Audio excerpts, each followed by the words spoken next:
There is a voice in your head that you've let speak to you like a bully for years. And if somebody else talked to you like that, you walk away. So why are you listening? I used to do the same and it almost destroyed my self-worth. And that's why this video is for the girl inside you who is surviving in silence. If you are obsessed with achieving a certain body image, like achieving that perfect body, and you do delay your happiness and just feeling joyful in the present moment, because you are waiting until you will get that bikini body or any other progress, you are damaging your self-worth. Let that sink in. Being obsessed with achieving a certain body image and being a bully to yourself and constantly talking to yourself in a very mean and judgmental way is destroying your self-worth. But you are not alone. I have been working in the fashion industry for like a decade, and it is the most toxic, draining industry that is teaching us to desire these unrealistic beauty standards. And the more we aspire to look like a model or like a celebrity or like an actress that made that trend famous, the worse we feel about ourselves, the worse we feel in our own bodies. Because there are some things that we cannot change, like, for example, we cannot change how tall or short we are. These are just genetics that were given to us. So we shouldn't feel insecure about it. We shouldn't waste our energy on feeling how can we change it.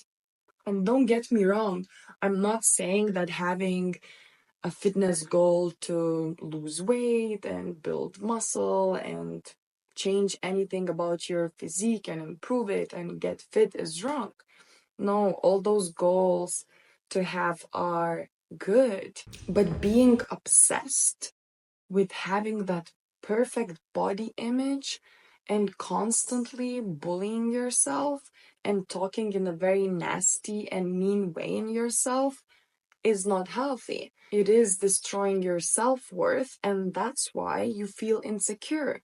So even if you achieve an ideal dream body that you always desired for, you will still feel insecure because your self-worth will be damaged and it will be tied to the looks, not to who you are.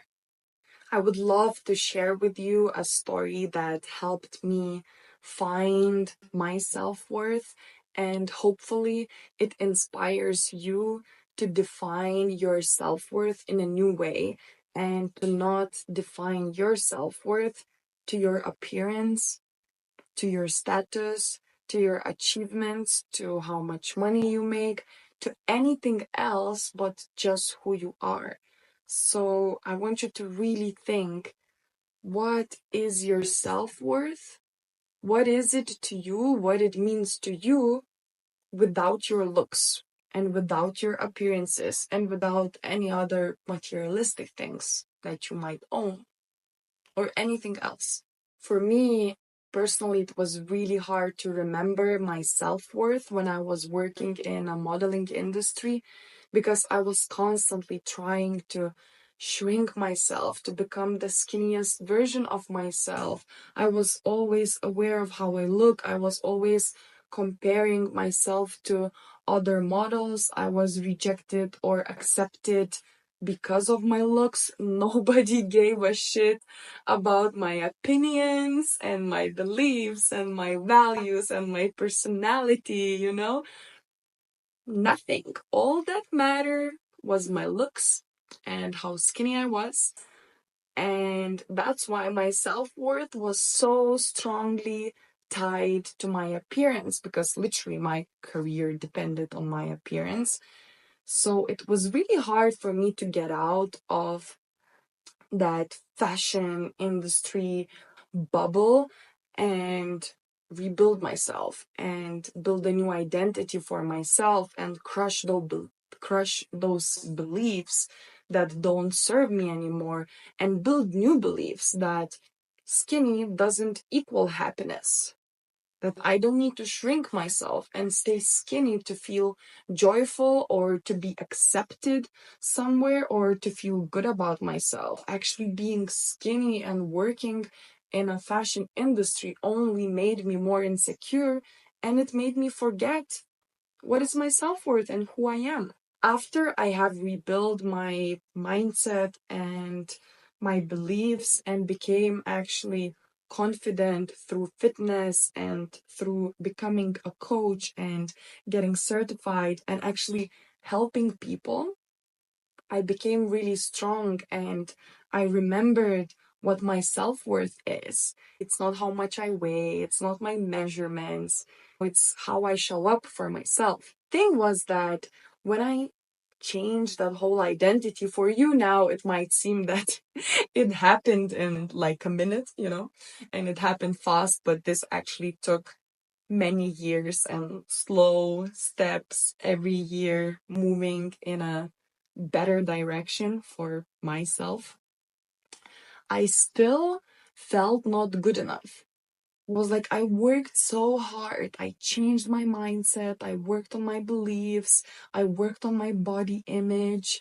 I changed so many things. I have this new identity that I truly love and I feel good in my body and I'm happy that I am bigger and I have gained weight and muscle and fat. I look in a mirror and I'm happy to see her. I'm happy to see the new version of myself.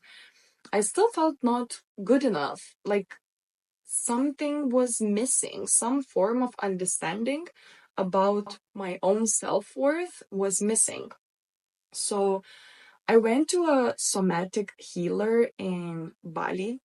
I thought I was struggling with my masculine and feminine energy, and I thought that I had too little masculine energy, and I needed more of that go getter energy to achieve that feeling good enough. And she made me realize that I don't need to create another plan, another goal, another list of steps to feel good enough. I don't need to practice having some other energy or achieving another thing to feel good enough. That I just need to tune in to my energy, to my feminine, still, soft, nurturing, and loving and calm energy to feel good. That's it. I just needed to feel safe with myself, to take my ego out of my head, and just to come into my body and channel that feminine energy, which is still and kind, like taking that ego away, who always that bully. Taking that bully out of the head away that always says, you are not good enough about this, you are not good enough about this, you look like this, you look like that. It never shuts up. She helped me to take that ego out of my head and to understand that I don't need to achieve anything to feel good enough about myself. I don't need to achieve any other fitness goal, any other money goal, anything to feel good. That my self-worth is my energy. She reminded me that my self-worth is just my energy. It's who I am. And I damn love my energy. My energy can be very colorful, from being very soft and sensitive to being very sarcastic and independent. There are so many dimensions that your energy can be about. And it was the most blissful and relieving,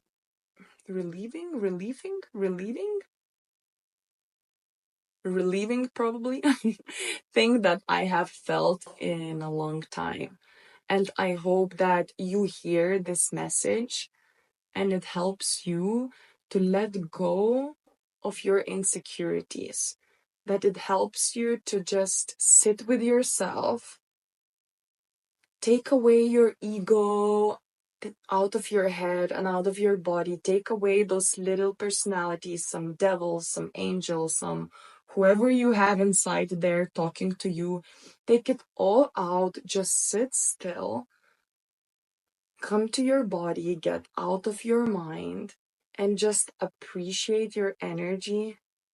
Appreciate that you can show up for yourself in the most amazing, pure, and peaceful way without any judgment. And just sit there with your energy. That is your self worth. Remember that. If you are tired of being your own worst critic, this is your first step to peace. If you feel like it, you can download my free journaling template in the description below. It is for free. It has some deep, meaningful questions you can journal about and work on a daily basis.